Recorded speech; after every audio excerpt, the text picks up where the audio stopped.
Hey guys, and welcome back to my channel. Make sure that you connect with me. Today we're going to be making some corned beef brisket. Now I haven't made one of these in a while. When I say a while, I mean a while.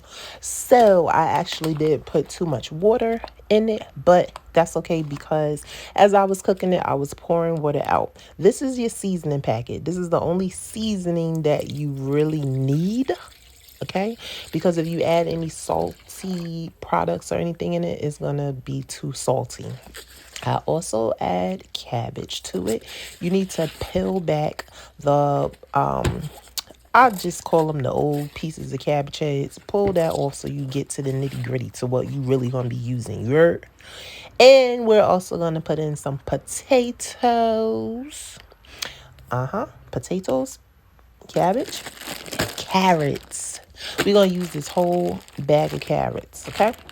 So once we get this brisket in the pot, we're going to add in our carrots. You definitely want to make sure that your carrots is cooked. You heard? That's why you're putting that in there first. Then we're going to slice up our cabbage. We're going to cut it into fours, and then we're going to slice them into fours again.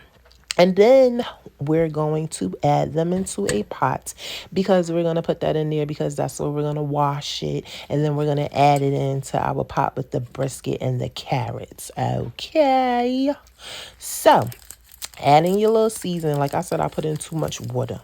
I should have put in probably like half of that water because as you know, like cabbage makes its own water and things like that. But like I said, I didn't make this meal in a very long time.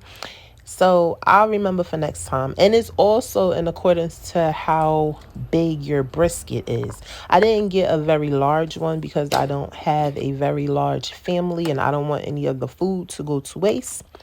So as you can see, I'm making sure that the seasoning gets distributed evenly on the corned beef. Now we're going to start to peel our potatoes. Get you a peeler. Because ain't nobody got time to be peeling off half of the potato. So that's what the peeler does. You see it gives off the bare minimum amount of skin. And here's all of the potato. In which I actually did cut up too many potatoes.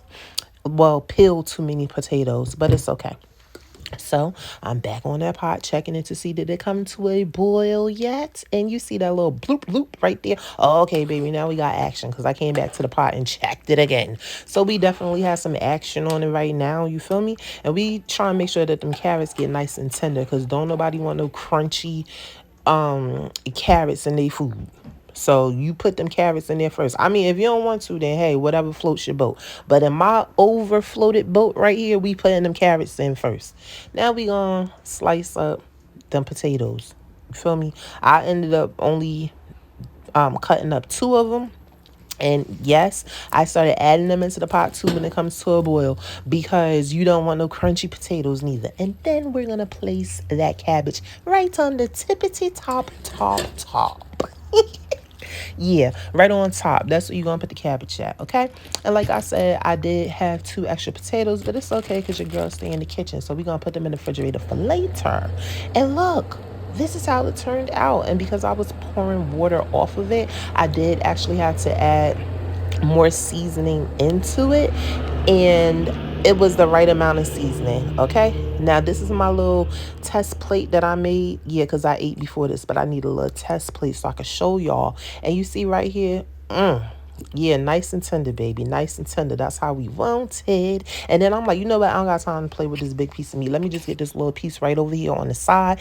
And when I tell you, woo, god damn.